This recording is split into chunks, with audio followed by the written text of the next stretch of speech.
بسم اللہ والصلاۃ والسلام علی رسول اللہ اما بعد۔ نماز جنازہ میں سورۃ الفاتحہ پڑھنے کی شرعی حیثیت کیا ہے؟ اس حوالے سے کچھ روایات ہیں، وہ آپ سے شیئر کرنی ہے۔ پہلی جو حدیث ہے وہ بخاری کی ہے، اور طلحہ بن عبداللہ بن عوف اس کے راوی ہیں۔ صلیت خلف ابن عباس علی جنازۃ فقرأ بفاتحۃ الکتاب قال لتعلموا انها سنہ۔ یہ بخاری میں کتاب الجنائز باب قراءۃ فاتحۃ الکتاب علی الجنازہ 1335، ابو داؤد 3198، ترمذی 1027۔ میں نے عبداللہ بن عباس رضی اللہ تعالیٰ عنہ کے پیچھے نماز جنازہ پڑھی اور انہوں نے سورۃ الفاتحہ پڑھی اور فرمایا تاکہ جان لو یہ سنت ہے۔ اچھا، دوسری جو حدیث ہے وہ نسائی میں ہے، وہ بالکل یہی الفاظ ملتے جلتے ہیں۔ طلحہ بن عبداللہ بن عوف ہی فرماتے ہیں صلیت خلف ابن عباس علی جنازۃ فقرأ بفاتحۃ الکتاب وسورۃ وجہر حتی اسمع انا فلما فرغ اخذت بیدی فسالت قال سنت وحق۔ میں نے عبداللہ بن عباس رضی اللہ تعالیٰ عنہ کے پیچھے نماز جنازہ پڑھی تو انہوں نے فاتحہ سورہ فاتحہ پڑھی اور ایک سورت جہری طور پہ پڑھی، یہاں تک کہ میں سنا دی۔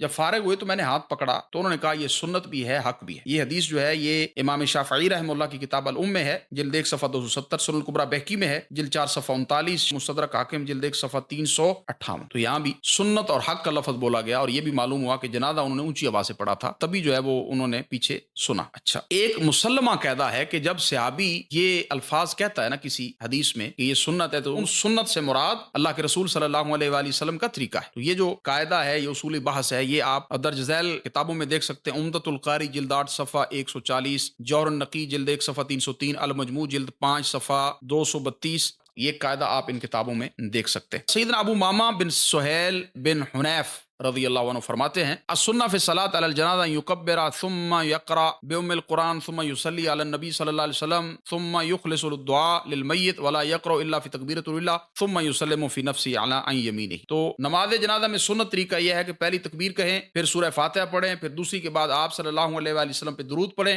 تیسری تکبیر کے بعد میت کے لیے خلوص سے دعائیں کریں، اور جو پہلی تکبیر کے سوا کسی میں قرات نہ کریں، پھر آہستہ دائیں جانب سلام پھیرے۔ تو یہ جو اس حوالے سے ایک حدیث ہمارے سامنے معلوم ہوئی ہے، یعنی اس میں سورۃ الفاتحہ جو ہے وہ ثابت ہے، اس میں سورۃ الفاتحہ جو ہے وہ ہمیں مل گئی ہے۔ تو مصنف عبدالرزاق کی جو ہمارے موضوع کے ریلیٹڈ ہے، یہ روایت المنتقى علم جارود میں بھی ہے، تو اس کی سند جو ہے وہ صحیح ہے۔ ابو ماما رضی اللہ تعالیٰ عنہ یہی فرماتے ہیں کہ نماز جنازہ پہلی جو تکبیر ہے اس میں سورۃ الفاتحہ پڑھی جائے گی نماز جنازہ میں۔ اللہ رب العزت دین کو سمجھنے کی اور اس پر عمل کرنے کی توفیق دے۔ وآخر دعوانا الحمدللہ رب العالمین۔